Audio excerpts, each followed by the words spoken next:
Welcome to this latest video podcast about the Encyclopedia of Seventh-day Adventists online. The Encyclopedia of Seventh-day Adventists, or the ESDA, was released on July 1st. It is the Adventist Church's first online reference work, and it features thousands of articles from around the world on a rich variety of topics, including articles on Adventist missionaries, evangelists and church leaders, Adventist institutions and organizations, and our beliefs and their historical development. If you haven't checked the ESDA website yet, please do so. It's at encyclopedia.adventist.org. That's encyclopedia.adventist.org, and you can browse nearly 2,500 articles and 4,000 photographs. I'm David Trim. I'm the editor of the Encyclopedia of Seventh-day Adventists. I'm your host, and with me as co-host is Dr. Dragoslava Santrac, the managing editor of ESDA. And we're delighted to have as our guest today Pastor Erton Kohler, the president of the South American Division. Pastor Kohler, thank you very much for making time to be with us on this video podcast today. Hi David, hi Dragoslava. It's a pleasure to be with you today participating in this podcast. Pastor Kohler, it's a pleasure to have you with us in this podcast episode for several reasons, but one is that while many of the Adventist Church's world divisions have been very supportive of the ESDA project, the South American Division has probably given the greatest logistical and financial support, for which we're very grateful, by the way. But what has motivated you and your brother officers? What is the significance of the Encyclopedia of Seventh-day Adventists for your division? Well, at the South American Division, we understand that it's fundamental to rescue our history because our pioneers had a strong sense of mission. That's why when we support ESDA with interest, guidance, and financial resources, we are investing in the mission. This is our priority. Writing our history is not only a matter of research and writing, it is also an investment in our efforts to fulfill the mission. Today, we have more structure and resources, but we need the dedication and the commitment of those who came before us.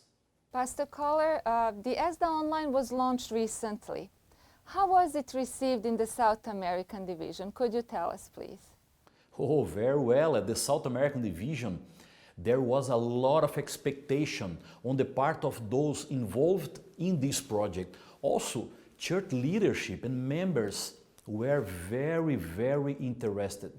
I see a growing interest in our history, not only for knowledge, but also for the inspiration of those who came before us. But in addition, we have several higher education institutions where professors and students will use the encyclopedia for research and academic support. What would you say to other church administrators about supporting this project? How can they help? And also, do you think helping ESDA or work that is largely history can make a contribution to the mission of the church today, to the mission at large? Look, I believe that a church that has no relationship with its past is at risk of losing focus on the present and becoming irrelevant in the future. That is why I believe that as leaders, we must support projects like ESDA with words, but more than that, attitudes and resources. Projects and materials like this go beyond history. They strengthen our roots and our mission. When we know better our institutions and the people who help in different areas of our denomination, we understand better who we are. This is the root of our identity. When this identity is clear, we can move forward easily to fulfill the mission, just as we gave all the support with human and financial resources. I recommend the same to the leaders in other regions. Now, the South American Division is one of the fastest growing divisions of the Seventh-day Adventist Church. It currently has more than 2.5 million members. are there any common factors that can be attributed to church growth across the countries and regions of South America? Are there some valuable lessons from our history to be learned for Adventist mission in this time? So, really, I guess what we're saying is, can the encyclopedia, has the encyclopedia helped South American leaders to identify issues and trends? Yes, indeed. I am passionate about the history of the church and our pioneers. I can always see behind this history the revelation of trends that need to be maintained, trends of strategies that can be repeated. In addition, by knowing the mistakes and success in each region or institution, we can learn from the past to be more assertive in our decisions today. Pastor Kohler, thank you for sharing some inspiring thoughts on how the encyclopedia helps with the trends and identifying mission issues and questions for the world church today. Right now, could you please share with us one or two ESDA stories from your territory that touched you or perhaps surprised you? There's a lot of incredible information that I can share with you, but I want to highlight just 2 points as you request me. First, one of our institutions, the Adventist Media Center that we call Novo Tempo Communication Network. And second, one of our pioneers, Ignacio Kalbermatter. The Adventist Media Center that we call Novo Tempo Network is the communication network that coordinates the TV, radio, and internet in Portuguese and Spanish. The institution was created in 1996 with 8 employees. You can imagine, just 8 people, and today it has more than 500 employees, reaching a potential audience of 220 million people in 8 countries in South America. Monthly, the Adventist Media Center, Novo Tempo, sends thousands of Bible studies to its listeners. Internet users and TV viewers work with the Bible School, which reach almost 1.5 million people, and is one of the most effective missionary tools that the church has in the South American Division territory. It's amazing the work that they are doing. But Ignacio Kalbermatter's story is the impressive. He was a missionary pastor in Paraguay, in Argentina, in Peru, in Bolivia, sacrificing a lot. He opened the way for the establishment and growth of the church in those regions. When he worked in Paraguay, where his district was the whole country, he lost his first child, a boy who was a little over a year. From Paraguay, he went to Bolivia. There, tragically, he lost his second child, a baby girl with 9 months old girl. Those were very, but very difficult years, but Ignacio and his wife Cecilia strengthened their commitment to God. The most interesting thing is to see that the seed they planted produced its fruits. Decades later, his grandson, also named Ignacio, was chosen as the president of the Paraguay Union of Church Mission, now also responsible for the church in the whole country.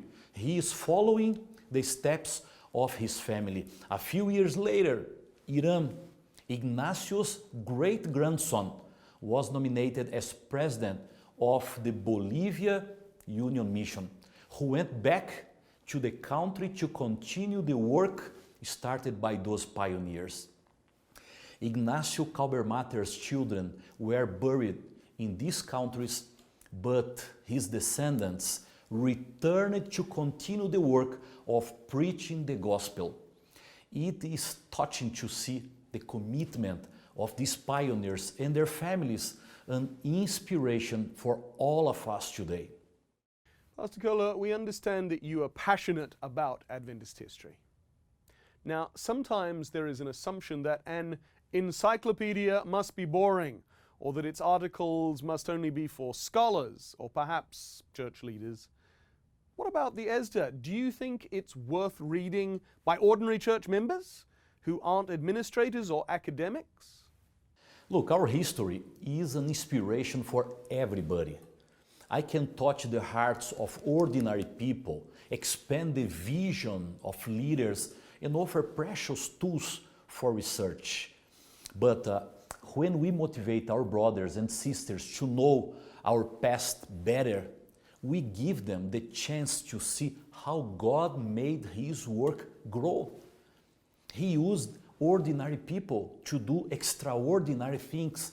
I believe this can motivate them to have a greater commitment to God, His cause, and especially His mission.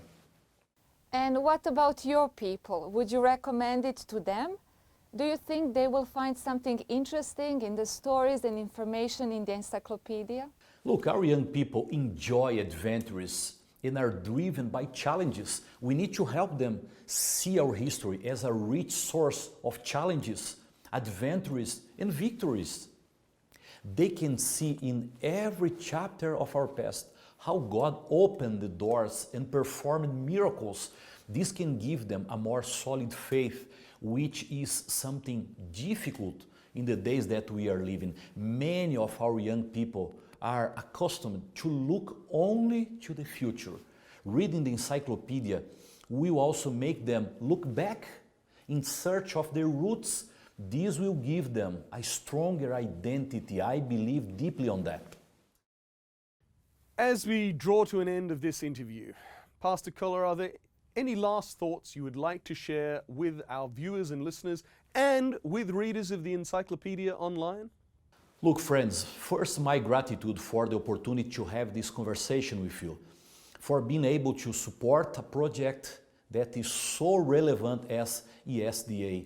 Soon, we will have all the material of the encyclopedia in Portuguese and Spanish, which will make it more accessible to the entire church in our territory.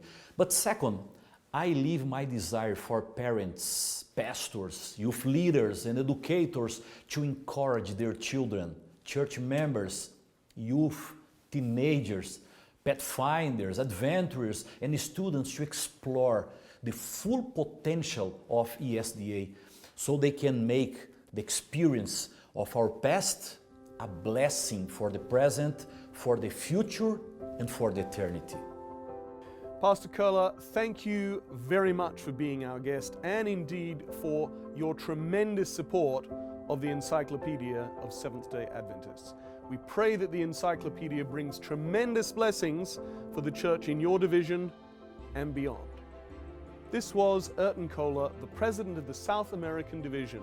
Please read the hundreds of articles from the South American Division and check out the other articles on the Encyclopedia Online, now more than 2,400.